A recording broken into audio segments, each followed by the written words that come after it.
And even classmates of mine, so that means they're not ancient, they're just 64, 65 years old. Lost one of my classmates yesterday as well. Of course, he was not in real good health. He had some health problems and had a lot of excess weight. But still, 65 years old, the older I get, that keeps on being young. At one time, it seemed like it was Methuselah age, 65, but not anymore for sure.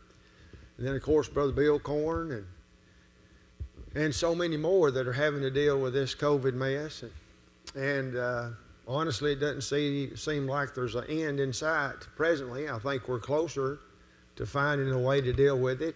But still, if you're in bad health, then it's certainly not something you want to get, for sure, and avoid it. And at the same time, trying to not live a life of fear and keep you from living. But I've had to stop 2 or 3 Bible studies, not because I wanted to, but because the people didn't want me in their house. And I promised, I'd spray off with Purex and everything before I came in, and they just said they're going to have to wait. And so I am actually sending them correspondence courses to grade, but it's not the same as sitting down at the kitchen table and studying with people for sure. So let's certainly remember all those in our public prayers and in our private prayers as well. And let's see how far we can get this evening as we pick up here in the 21st chapter of the book of Proverbs. We made our way down. I've got marked. We're ready for question number 16. And the question asked in question 16 is, what shall workers of iniquity receive in judgment? Well, of course, that's pretty obvious in a general way. They're going to receive justice. Now, it just so happens that the justice they receive is their destruction, but that's exactly what they deserve. And so they're going to be rewarded accordingly, as it were. Number 17, and that should be, I should have mentioned this, instead of verse 6, that's actually verse 15, and how my secretary put verse 6 instead of verse 15 there on number 16, I don't know. And of course, I am my secretary, so it's my fault. Number 17, what picture do you get from the word wandereth in verse 16? Well, the idea there is you're leaving, you're departing from, you're possessing a nonchalant attitude, you're indifferent, and so you stray away from an understanding. And of course, whether that's intentional or not, if you're not diligent in pursuit of good things and righteousness and understanding, then you are allowing yourself to wander. Number 18, why would pleasure make a man poor in Bible days? Well, it's simply a matter of wasted stuff, wasting your resources on stuff that are not essential or not beneficial, stuff that you can do without. How much sense does it make if you've got nice smelling perfume if you ain't got no milk in the refrigerator? Doesn't make much sense at all. And so these diversions that may be well and good within themselves, when you don't have the necessities, then you're showing yourself to be very foolish for sure. Number 19, how would oil enter into this picture in verse 17? Well, again, here, that's the idea of anointing ointment. What do you need sweet smelling anointment if you don't have daily necessities? It's sort of a foolish diversion that you don't really need for sure. And you don't waste your resources on stuff that's not necessary for you to live. That's should be common sense, but certainly proverbial sense. Number 20, when is the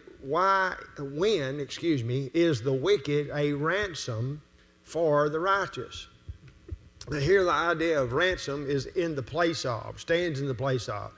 And sometimes that works in a providential way, and sometimes it works in that the unrighteous person ends up transgressing the will of God or the laws of the land and ends up suffering because of it, and then the righteous end up benefiting from that, and they are really, the idea of ransom there is in their place, taking their place as it relates to the punishment.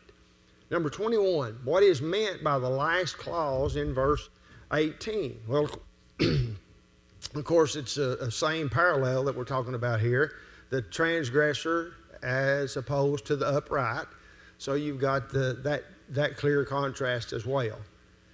Number 22, where else besides a wilderness is it better to dwell with a contentious woman? Well, we've already run into that last week in verse 9, the corner of a housetop. And of course, that's that picture being, and by this contentious woman is not just a woman that tells her husband that he needs to wash his feet more than once a week. Or no, this woman is a continual nagging, making it difficult to enjoy anything. And certainly, as I've had people bring this out to me when I actually did a segment on this very thing on Good News Today, that there are men who are just as bad as women. That's the case. But it just so happens that here, Solomon is using the example of the women that are like that. And so that's why we are using the same thing too. And so you've got, if you picture this, it's sort of comical. Here's a fella who's sitting on the top of his house in the middle of a rainstorm, or it's cold outside and snowing, but he'd prefer to be there than having to deal with what he's having to deal with in the house. Or you can put a woman in that same position, and instead of having to deal with such a person and a personality of such an individual in the house, it's a whole lot easier just to freeze to death or to catch pneumonia from the rain than it is have to deal with the person that's actually in the house. Number 23, what does spendeth it up mean? Well, here it's not just a matter of taking the money that you have and using it on things. It means you're squandering or you're wasting what resources you have. And it's sort of like it's swallowed up in things, obviously, that are not necessary. And so it's like spendeth it up, eats it up, swallows it up, and it's gone. We started a study yesterday on gambling, and many of the principles throughout the book of Proverbs applies to that as well, to gambling. Number 24, what was Timothy, and of course I'm thinking specifically here, 1 Timothy chapter 6, verse 11, what was Timothy told to follow after? I say he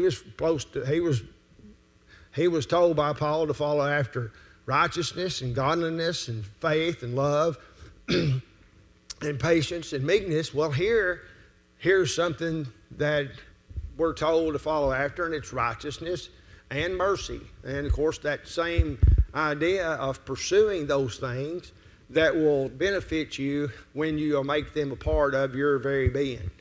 Number 25, what book, and of course this is wide open, but what book tells of a wise man who delivered his city from an enemy? Well, there's probably a number in history. The first thing that came to my mind was the city of Nineveh and the king who led a change in the attitude and the actions of the people of Nineveh at the preaching of Jonah. And so the decision made by the main man ended up resulting in another 100-year history of the city of Nineveh before they ultimately then were destroyed. Number 26, what play is made on the word keepeth here in verse 23? The idea here of a person who's keeping his mouth closed, and it doesn't necessarily imply that he doesn't say anything, but that he is cautious about what he says, or she's cautious about what she says. And that's the idea of making sure that what comes out is what needs to come out. Number 27, what three words in verse 24 really belong together? Proud and haughty and scorner. And now the proud, haughty scorner, obviously, is an individual that you wouldn't want to spend a whole lot of time around because of their arrogant, ungodly attitude. And certainly this way to describe them is not commendable at all. Number 28, killeth him. And in what sense is this killing taking place? It's more than just the death of his body, obviously. It's the death of his soul. It's ultimately the death of him eternally, death of him, his eternal destiny that will be the end result of all of this. Number 29, with which action is the righteous identified Is it the one that's being greedy, or is it the one that's being a giving person? Well, obviously, it's the person that's the giver and not the taker, not the one that's wanting more. So, as is the case with Christianity, the way that's up is down. Those that would be great are those, not those that have all the servants, but those who are servants to all. That's the very opposite of the way the world works, but that's exactly the way Christianity works. And as Jesus would use himself as the example that he came not to be ministered to. He didn't come to be served, but he came to serve or to minister. And then ultimately, of course, to give his life as a ransom for many. What is the meaning? What is meant in verse 27 by a person bringing his sacrifice with a wicked heart or a wicked mind? Does it benefit that person? Well, of course not. It is a vain exercise for a person that possesses that type of mind to try to worship God. Is he trying to bribe God? No. And how many people are you aware of that really do think that they can come into services, say for an hour on Sunday, and that will just wipe their slate clean from all the ungodliness they've done all week? And that's just not the way it's ever been, and certainly not the way it is now. Number 31, what will cause a false witness to perish? He gets caught in his false witnessing, and thus is punished because of his false witnessing. Number 32, does verse 29 refer to the momentary look of a wicked man, or is it talking about the permanent hard-looking face that develops because of sin? Well, of course, it's the latter. It's the latter. Here's a persistent wickedness that one will not turn from. They're past the point of being willing to repent, and thus their countenance is obstinate. Their attitude of stubbornness continues on, and they're hard to deal with, for sure. Number 33, what other passages besides verse 31 show that it is God and not horses that make the difference when you happen to be going into battle? And of course, again, my mind first goes back to the period of Judges and Gideon. And remember how that the Midianites were such a threat to the children of Israel during that period of time. And God wanted Gideon to know that it wasn't because he had the most powerful people in his army. He wanted him to know it wasn't because he had the fastest horses or had all the good chariots or the generals of the army had all been to West Point. No, it's because God was fighting with them.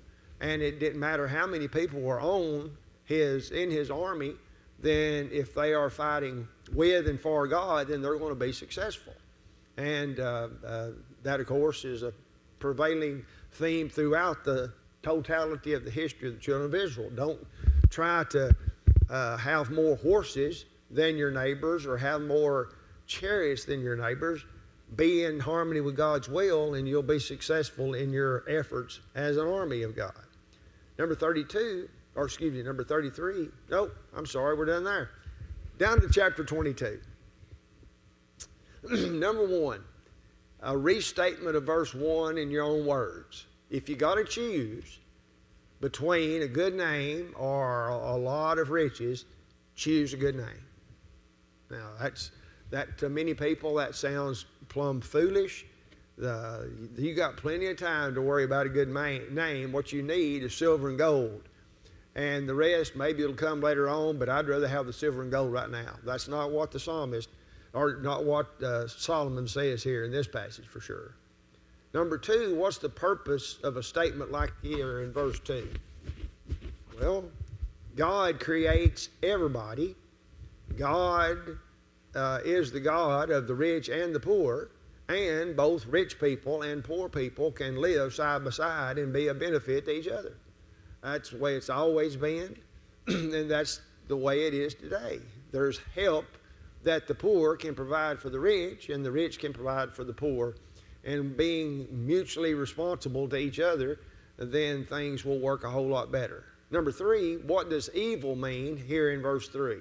To me, I think it means foolish. One, not taking advantage of the opportunity to be wise enough to avoid problems that other people actually have to face. So if a person is smart enough and uses his mind to avoid and foresee danger that's down the road, then Not only is he not evil, but he's intelligent and smart.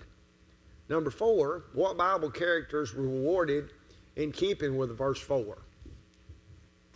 Which, of course, says humility and fear of the Lord are riches and honor and life. Are there rich people that we read about in the Bible who did just fine in their relationship with God? Well, sure.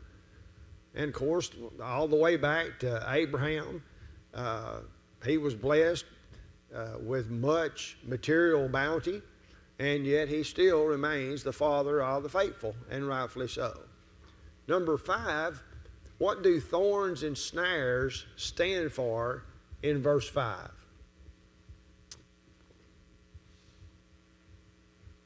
Well, anything that would try us, anything that would cause us to possibly suffer, any calamity, difficulty that comes our way would be pictured in the 2 words thorns and snares. And of course we know from the parable of the sower that the thorns and the snares oftentimes are the things that you just have to deal with in life that have the tendency sometimes to take your mind off of what's important and go chasing after those things instead of seeking God's will and doing it. Number 6, what does another proverb say? And here, where it's later on in this book, chapter 29, verse 15, about a child that's left to grow up of his own instead of being trained. Well, the rod and reproof we'll see in chapter 29, verse 15, give wisdom, but a child that's left to himself is going to have a difficult time turning out right. Because if he's raising himself, most kids are not capable of raising themselves correctly. There's got to be some discernment placed upon the individual by someone who's concerned about their well-being, and God designed for parents to be those very people. Number 7, if a child does not turn out right, should we question what is said here relative to train up a child in the way he should go, and when he's old and not depart from it? Should that cause us to say, wait a minute, this don't work? Well, no, remember, this is a proverb. This is a proverb.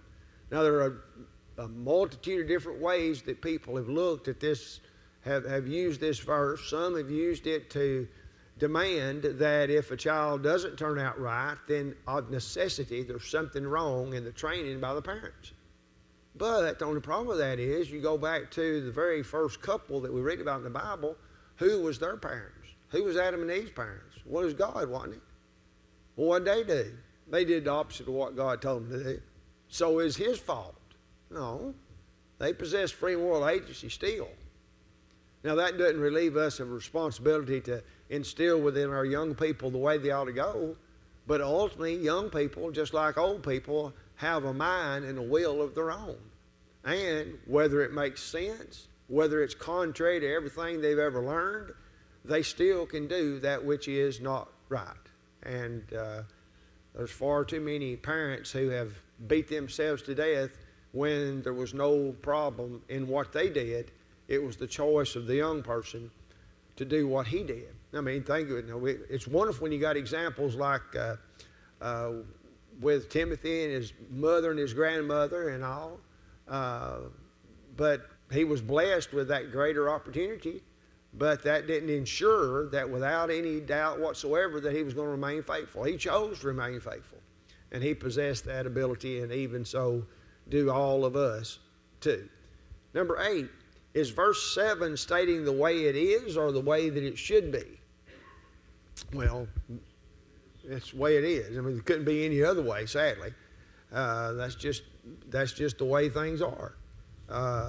And the sooner we learn the principle, then the easier it'll be for us in dealing with these types of matters. Number 9, what is the game no one is ever going to be able to win? Well, it's the one that tries to mock at God's abiding principle of you reap what you sow. God's not mocked. If you sow the flesh, you're going to reap corruption. Sow the Spirit, you reap life everlasting. You can't plant tomatoes and expect to get watermelon. It just don't work that way. It doesn't matter how much you want that bean seed to be a corn stalk, it's not going to turn it into it. You've got to reap what you sow.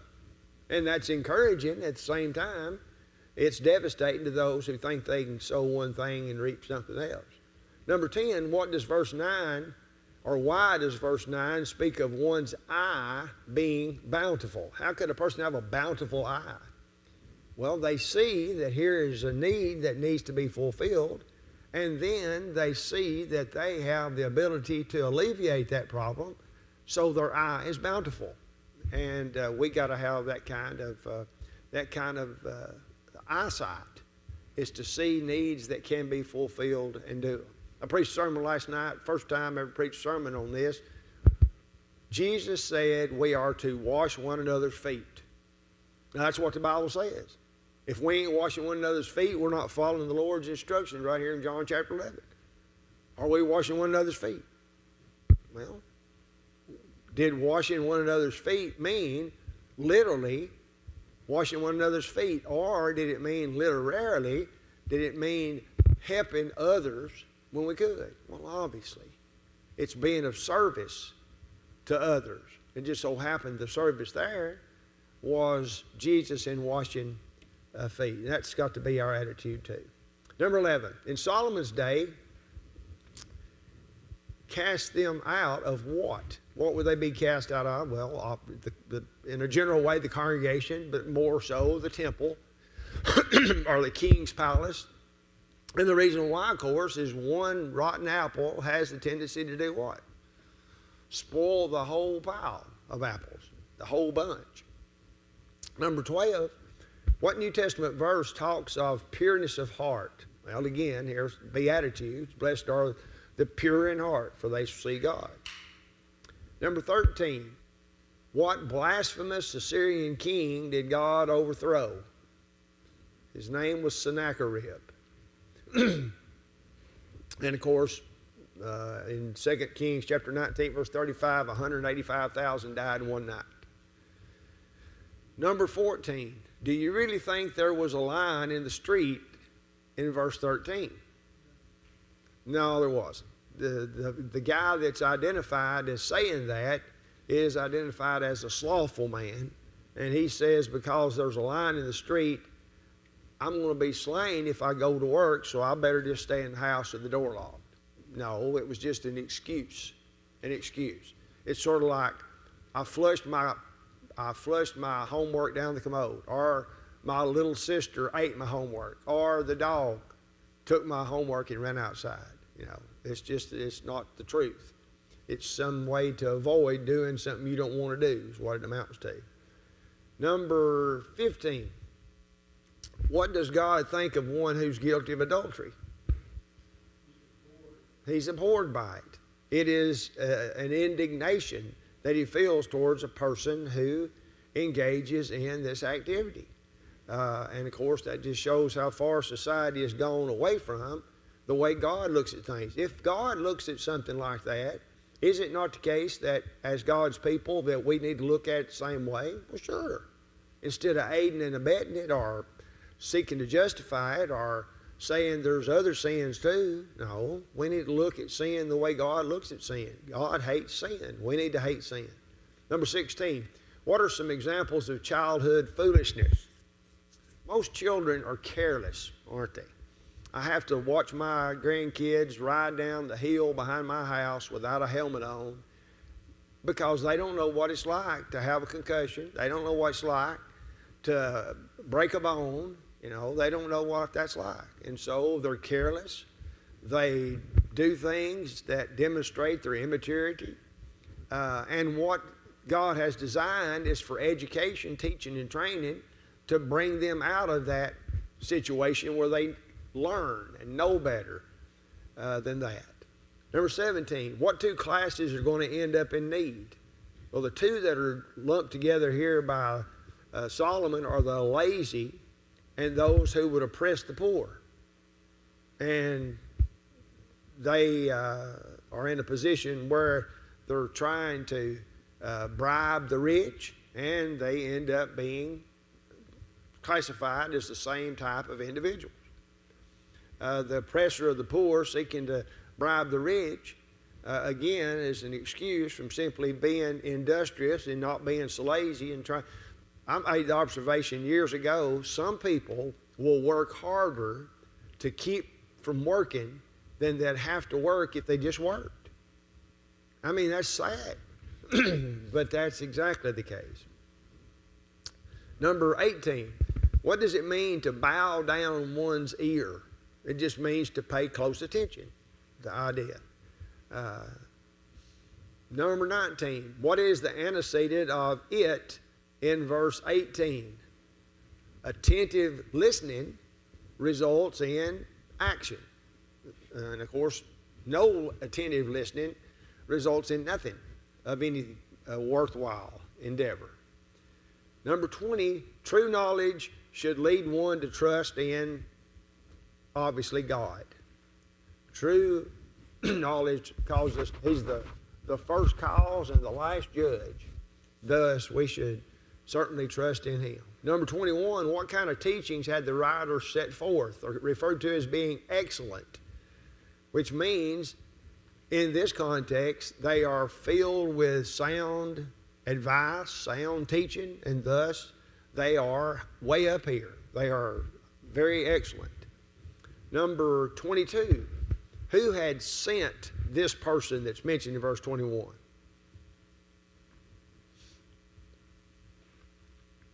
Of course, there's an individual who is providing instruction, experience, for the purpose of being able to answer matters according to the truth. And so we're asking of him to be able to do that. Number 23, why would people rob the poor? And now the setting here, and this is something that finds present day application is too, is they'd rob the poor because the poor cannot hire a good lawyer. So they take advantage of the situation. The person who doesn't have adequate representation doesn't come out well in a court of law, sadly. And that leads to thousands of other questions as well. Number 24. What other passage besides verse 23 shows God's particular care of the unfortunate? Of course, there's many. When the children of Israel, when they came to the land of Canaan, when they were gleaning from a field, did they take everything that's in the field? No, they left the corners. So those that didn't have the ability to have fields themselves, then they had means to be sustained. Remember Naboth's vineyard. Just because the king says, I want it, don't mean he can get it. So that was inculcated into the law of Moses so that justice could prevail and people that were in need could be taken care of. And of course, that principle is in the New Testament as well. Let him that stole steal no more, but let him labor working with his hands that he may have to give to him that hath need. All right, so involved in that, of course, is providing for your own well-being, but also providing sufficient to help others who need help too. That's the purpose of working. Number 25. Why should one become a close friend to the poor? It's a matter, sometimes you know what a person is like by the enemies they have. You also know how a person is by the people they are in fellowship with, friends are.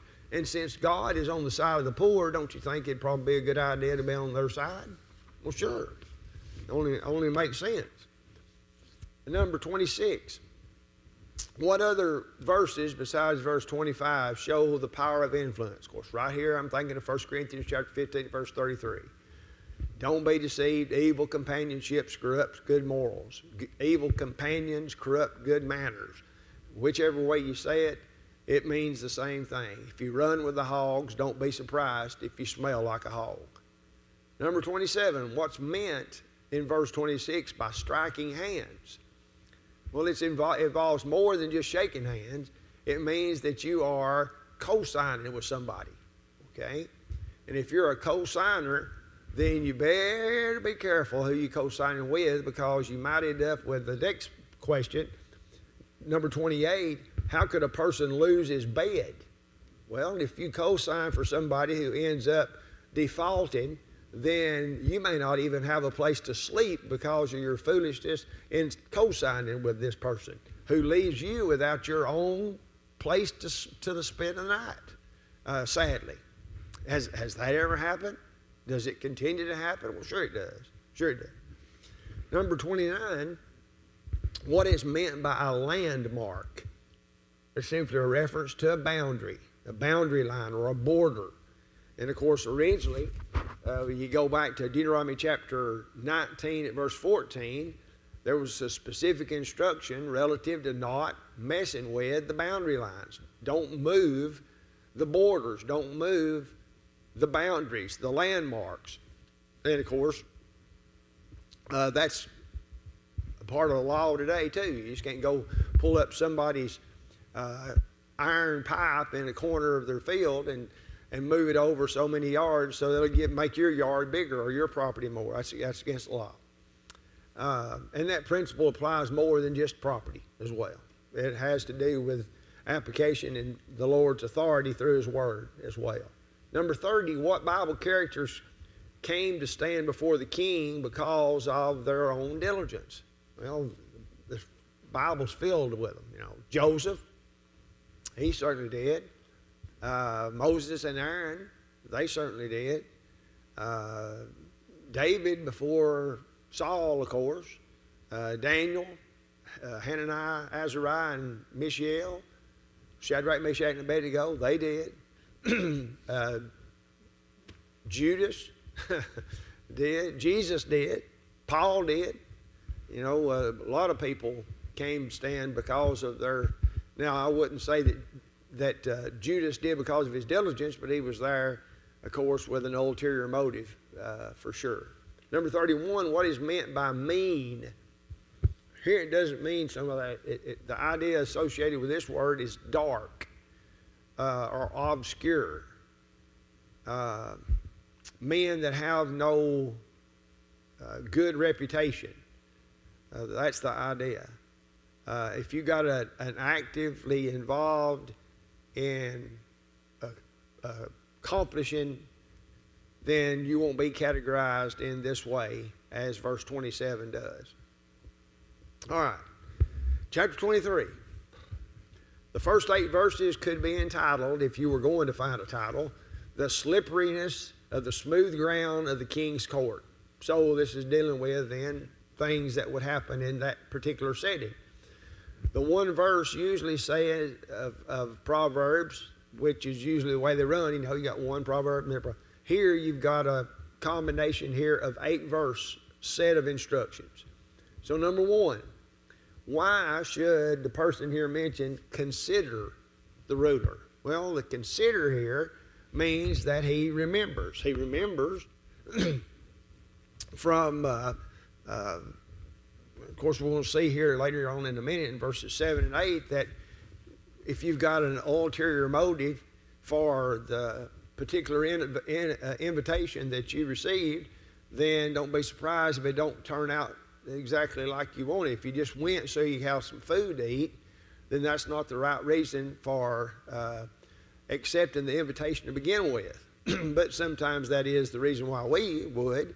And so along that line with, if you're only going to have this at this gathering with the king, number 2, what does put a knife to your throat mean? If there's a whole lot of food there, and it's the king's food, and so it's the very best that money can buy, and only the greatest of cooks are cooking it, what would be a temptation at such a gathering as that? Eat too much. Boy, I'm glad these don't have present day application, aren't you? Well, they do have present day application. There would be the tendency that you would eat too much. And by so doing, you would overindulge. And thus, the terminology here is you would eat as if a knife was put to your throat. when that may be overstated a little bit, but it would and could endanger your life by overeating like that. And of course, if you did it every day, 3 times a day, then you might end up in a sideshow at a circus and really be a prime candidate for dying of the COVID for sure. That's certainly not something you would want to happen. Number 3, what makes a ruler's food deceitful meat? Well, here again, it's not given from a hospitality standpoint. There is an ulterior motive in the motivation to even being invited to eat. Has that ever happened? Well, of course it has. Number 4, why, in verse 4, does he say, cease from thine own wisdom? Well, if it's in the direction of wanting a whole lot of stuff, of desiring riches, then you need to think about that again. Don't jump to the conclusion that that's what it's all about. That is something that's not something that needs to be a part of your thinking and your motivation, is just getting a whole lot of stuff, of being rich. Number 5, what is meant in verse 5 by that which is not? Well, it's talking about, and I think the closest parallel to the concept is in 1 Timothy chapter 6, where you read about uncertain riches. You know, how many people, you remember a few years ago when all these crooks were found out, like Bernie Madoff and all these family members even of Bernie and close associates realized all the millions and millions and millions of dollars they'd invested was gone. And they found that out just like that. And how many of them went and killed themselves? Because the riches they thought they possessed, they didn't possess. And they couldn't stand to think about not having all those millions of dollars. And they said it'd be better off if we just died now. And they did. Now, of course, they wasn't better off. But they thought that was the only alternative, the uncertainty of riches. It should be the case that the older we get, the smarter we are about that. You know, I mean, that's God's design for sure. Number 6. What is meant in verse 6 by an evil eye? Well, obviously it's not good. And as it relates to riches and wealth and what you accumulate, then obviously here the evil eye is an eye that is covetous.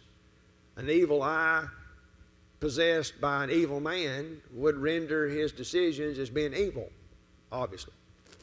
Number 7, restate the first clause in verse 7 in your own words. Well, as a person is in his own heart, then that's going to show up in his actions. Right? Number 8, can a person act nice to you when in reality they don't feel that way? Well, of course they can. Some people who've never been to acting school are expert actors. Anyhow, they can, their heart is not with what they're doing, and it's sad.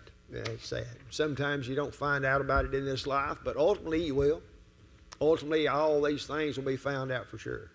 Number 9, what might be an illustration of verse 8 here?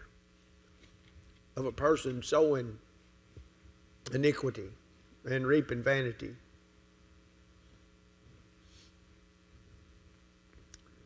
Have you ever accepted something as true and then maybe based a whole bunch of your decisions upon that and then find out later that you swallowed a big fat lie?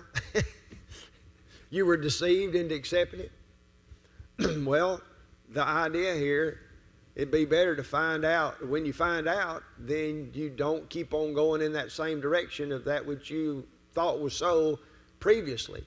It may be a whole lot sweeter while it's going down than it will be when you throw it up. That's the idea. Number 10, what statement in Matthew chapter 7 does verse 9 seem to parallel? It has to do about being a discerning person relative to how much time you spend with some individuals. If you don't give that which is holy to the dogs, and you don't cast your pearls before swine, that means of necessity you are able to identify what a dog and a hog is. You have to be able to. So you'll know you're not violating the restrictions here that God places upon the use of holy things and valuable things.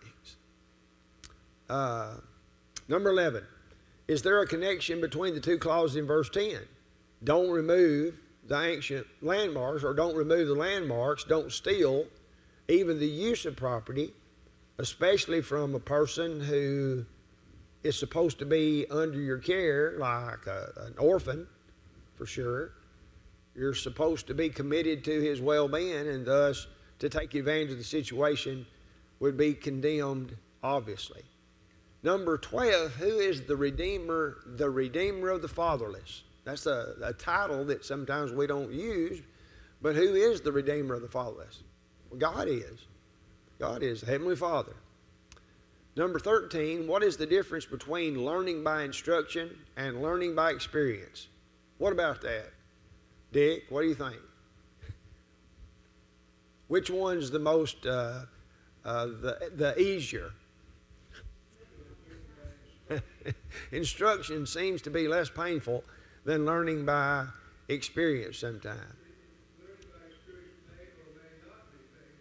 Yeah. But learning by instruction is generally unpainful. That's it. Generally speaking, and of course the examples of such are numerous, too numerous to even start to think about.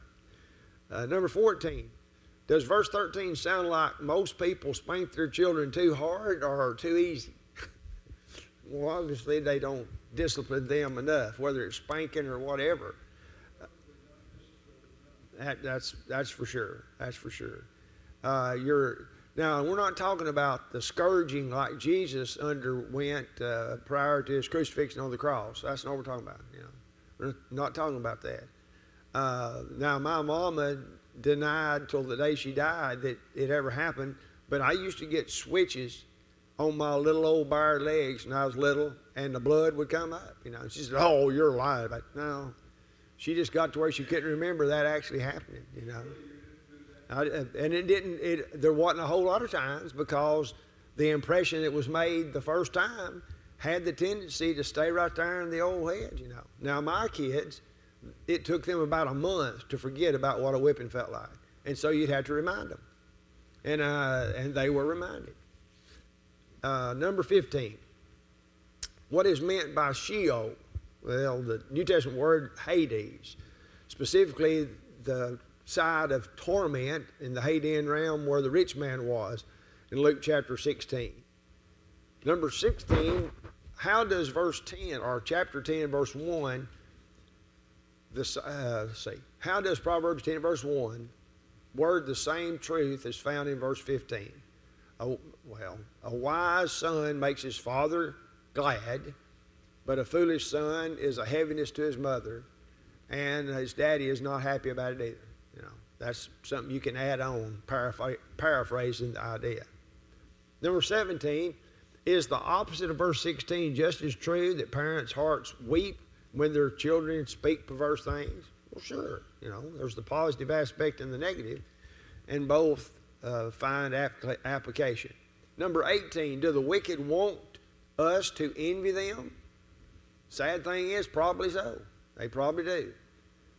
But to desire the prosperity that evil people and evildoers have is awful short-sighted, for sure. I mean, can you imagine, was Lazarus ever envious of all that the rich man had? You know, as he wanted just to eat the crumbs off the rich man's table? No, because he had no desire to be like the rich man, for sure. Number 19, will a godly person in time have more than a sinner has now? Well, of course, because we're talking about a bank account in heaven. We're talking about eternal reward.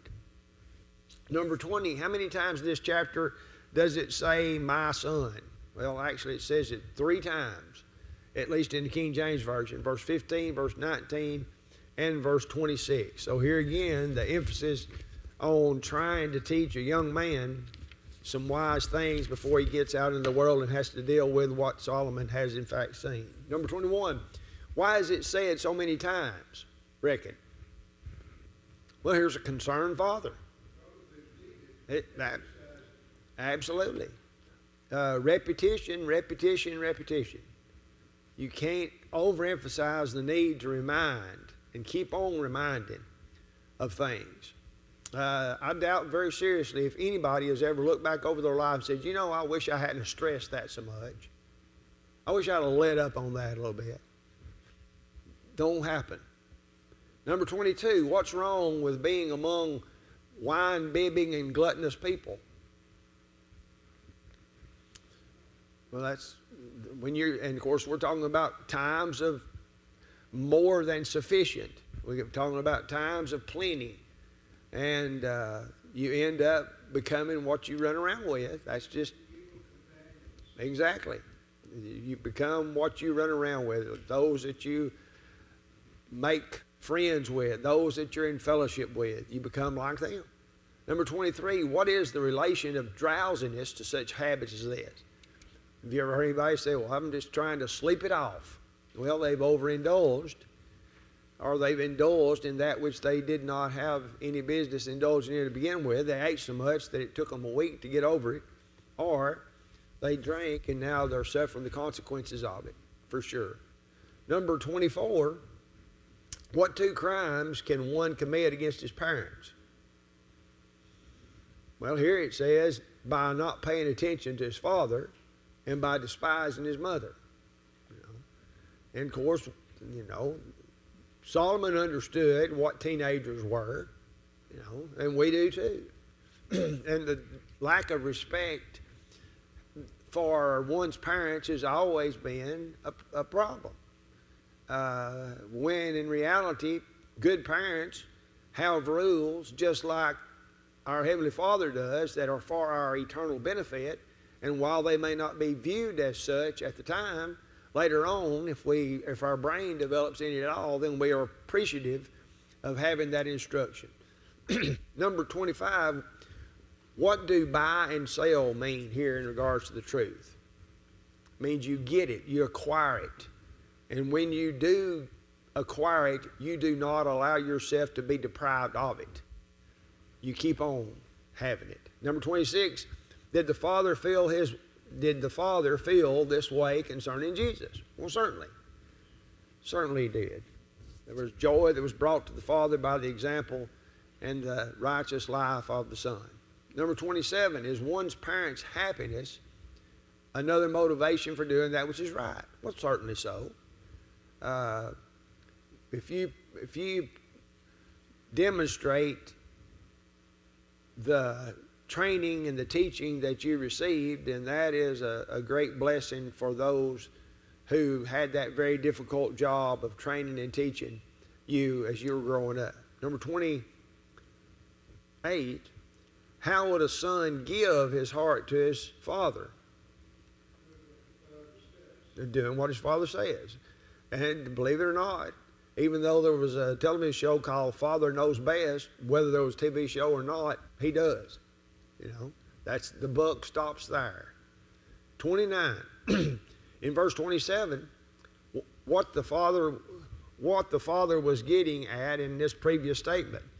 Well, there's a real danger to avoid is what he's trying to get across. Number 30, what does the harlot rob from a person? Their innocence, their faithfulness, increasing the numbers of sinners on the earth by participating in such as this. This has always been a problem and will continue to be. Number 31, show how each of these 6 things in verse 29 happened to a drinker. Woe, sorrow. He's contentious, it's the old 10 foot tall and bulletproof, ready to fight. Babbling, can't understand what in the world he's saying. He develops wounds that he doesn't even know where it came from. He blacked out, had a car wreck, woke up on the side of the road, and didn't know what had happened. But he wiped out a whole family. Redness of eyes, that's associated with alcohol use. Physical, emotional, social, and spiritual destruction is the lot of the person who is enticed and ends up succumbing to the temptation of a drinker. Number 32, what is the idea of long, of tarrying long? In other words, it's a habit that's established and it keeps on taking place. Number 33, what, if any, is the significance of red as it relates to this wine here. Now, some commentaries say to show blood literally in the face of the individual, that it's flushed. And you see this, here's a person, you've seen them at other times, and their complexion's one way, and then all of a sudden you see them, and it looks like their face is blood red, and that's because of that. And very quickly, number 34, can sinners halt the outcome of sin? Nope.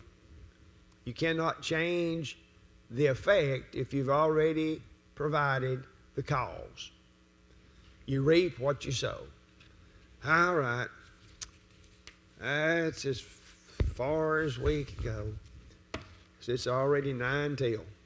We'll have to start right here, Lord willing, next week.